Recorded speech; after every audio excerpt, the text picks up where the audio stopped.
Hello everyone, welcome back to my channel. आज चाहिँ म मोमो च्यालेन्ज गर्न आँटेको। यहाँ चाहिँ 15वटा मोमो छ। म चाहिँ 15वटा मोमो 2 मिनट भ्याउन खोज्छु, तर सक्छु सक्दैन चाहिँ थाहा छैन। विदाउट वाटर है, पानी नहाइकन गर्छु म। अनि एकदम गर्मी भएछ, अनि मैले किन मलाई एकदम गर्मी भइरहेको छ आज। अब सक्छ सक्दैन त थाहा छैन है, होप सकोस्। अब चाहिँ म सुरुवात ठ्याक्कै 15वटा छ। अब म चाहिँ फर्स्टमा टाइमर राख्छु। चाहिँ मैले 2 मिनट्सको टाइमर राख्छु।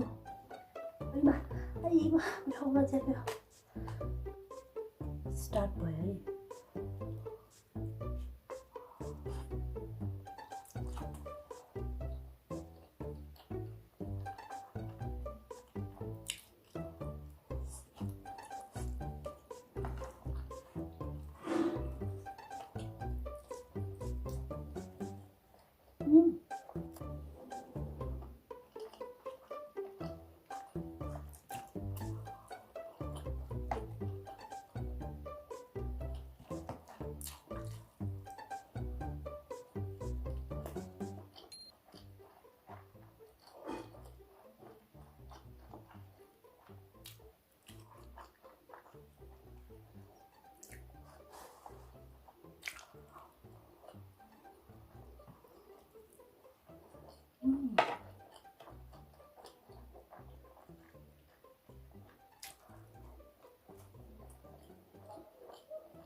मैले चाहिँ अलि धेरै नै आँट्यो जस्तो लाग्यो। 3 मिनट भयो ठिक्क हुन्थ्यो होला है। ठ्याक्कै 2 पिस र एउटा भित्रको मात्रै बाँकी थियो। पानी भएको भए सजिलो हुन्थ्यो, पानी भयो नि त्यसैले मैले 2 पिसमा हारेँ। तर चाहिँ अब के भयो भने म कस्तो अड्केँ कि पानी भयो भने निल्लिन्थेँ मैले डाइरेक्ट होइन। मेरो यहीँ घाँटीमा आइरहेको थियो क्या। त्यही पनि मैले ट्राई गरेँ। त्यही पनि तपाईँहरूलाई यो भिडियो रमाइलो लाग्यो भने तपाईँहरू अझै च्यालेन्जहरू कमेन्ट गर्नु होला, यस्तो गर्नु भनेर। म चाहिँ गर्नेवाला छु। आगापालि चाहिँ म हार्दिनँ। मलाई एकदम युवाहरू भयो मेरो होइन। म जसरी जित्छु। त्यसैले जे होस्, तपाईँहरूलाई भिडियो कस्तो लाग्यो लाइक कमेन्ट सब्सक्राइब गर्नु चाहिँ नबिर्सिनु होला। By by guys. हामी यता तेल हाल्छौँ थोरै, यति हाल्छु बरु।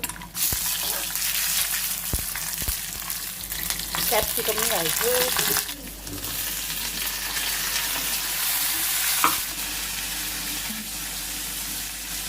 पानी यस्तो भएको छ है।